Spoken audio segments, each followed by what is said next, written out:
Mskito tigo de makare kata mana ong'i kata mana kaki brobedi kitiyo godo yiero madundo kaka notima wang'eni yiero madundo by elections kaka notimore gwenge mamoko bende kweth mapingo piny owacho nonyisa IEBC mar mondo mi oneni ikruok mar yiero maduong' mabiro otime yo makare. Osido ineno wachne yo machal nade dweche odong' madaro 15 kapok wadhi yiero maduong' mabiro. Sadi koro kwethno dwaro ni IEBC olos odgi mar mondo mi weche mabende nonenore kata by elections kik chak timre kendo yiero maduong' mabiro. Kendo Sharon kanye kama weche oripo bed ni chakre kendo rume nikech IEBC ma wantiere godo sani en IEBC manyalo luongo ni People's Confidence Litmus Test. Nikech pile pile wabedo gi okenge mag weche mag yiero to ok girum ga yo maber ahinya.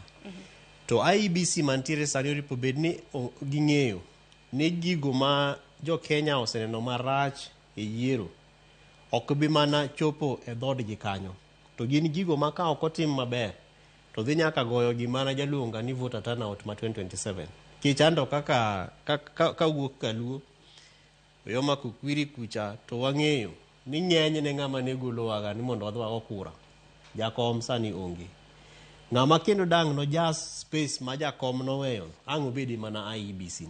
Omiyo gima IEBC otimo maber sani ema dhi boost confidence mar japiny mondo gine ber mar go kura.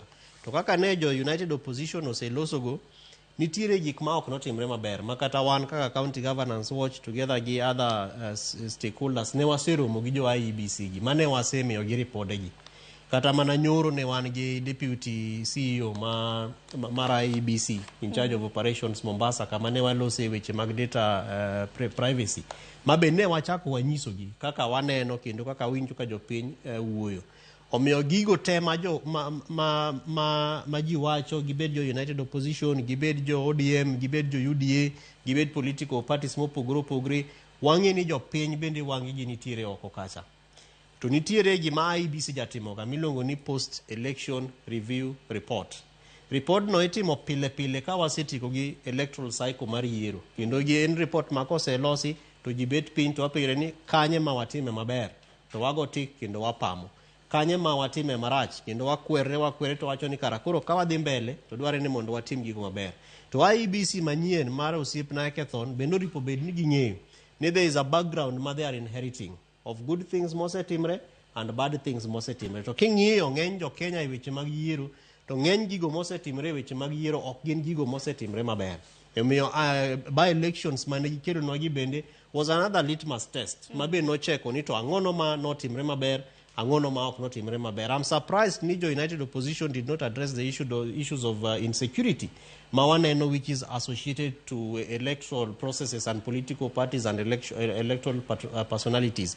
Mago gin gik ma onge tene ni japiny nyalo wuok nodhi go kura ae to bang'e tigoe gi bunde kata tigoe gi janjore moro miluongo ni gun gi kidi kata gi orujre kata garungu. Mago gik ma IEBC as the electoral management board nyaka wuog magi chak boost confidence mar ji magi wach ni we are in charge kendo kata kung'yo jogo mane by elections mane watimo ng'ane gini was suspected case ne osechopuka osemake osetweye en gi case machalo kama. Mago are confidence builders ma IEBC nyaka kaw thuolo mar mondo ging'e ni to wan kaka commissioners wan kaka an institution ang'ono gini ma wanyalo timo kata kapok wachako kwayo jo treasury pesa moko mang'eny ma be ang'eyo ni gikwayo mar mondo medgi nyaka ginyis jopiny to pesa ma gikwayo gi gidhi tiyo e yo machalo nadi to ere kaka gidhi support. To katieko wachno an am a proponent of gima ajaluonga ne digital voting nikech ang'eyo ni IEBC to sani wan gi 4 digital systems ma ok support the voting process. To Sharon onge tiende mar mondo ng'ato wuog Isiolo nodhi go kura Busia ni kamano eka kura no nyalo count. To yet wan gi systems kaka M-Pesa makata ka oro ni pesa moro to dhi kumarach tanyalo recall back this money. There are systems and checks and balances moseketi. Omiyo IEBC bendo oripo gichak penjre ni to ere kaka wanyalo support jo Kenya in other digital infrastructure manyalo support weche kaka mag actual voting. Kotimre pinje moko maoko to joko go be ma support kata mana system wa Kenya ka. It means ni there are partnerships ma wanyalo come up with mabende bro support some of these progressive measures. Ero kama na nyaka poko injo pachi ndiye kibende alum ni yango kanyo ni odiche manyoro ni na chiel kum jogweko